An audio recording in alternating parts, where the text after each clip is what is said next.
Bonjour les amis, j'espère que vous allez bien en cette magnifique journée de la Saint-Jean. Aujourd'hui on va parler du feu de la Saint-Jean, donc cette fête d'origine païenne, reprise ensuite par l'Église catholique, célèbre l'arrivée de l'été, le retour à la lumière. C'est pour ça qu'on est assez proche du solstice d'été. Traditionnellement on organise un grand feu de joie dans chaque village, toujours accompagné de musique et de danse et du fameux saut du feu de joie. Faut savoir que avant c'était une fête qui avait encore plus d'ampleur, et je laisse Carmen et Georgette nous raconter comment ça se passait dans les villages autrefois. Merci à vous et bonne écoute de ce fabuleux témoignage. Vous savez, ça a changé, c'est Martin Delorme, mais ça n'a pas toujours changé dans le bon sens, hein, parce qu'avant, on était plus solidaires. Hein.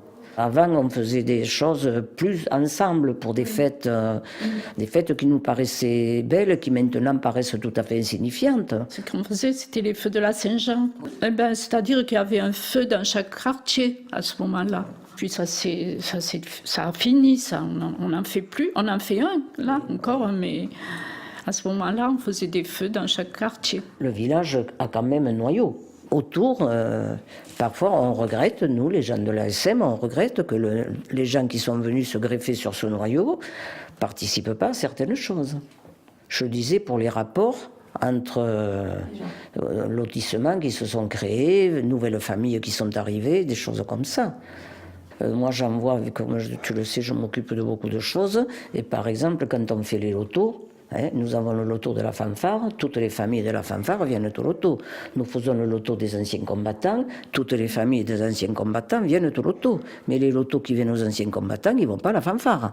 Chaque fois, je pense à ça. Moi, je me dis, mais si on se groupait un peu plus, la moitié de là, un quart de là, le village aurait un autre visage. Voilà, c'est cloisonné. C'est comme les idées, les idées changent aussi. Au fur et à mesure, on s'adapte. Hein.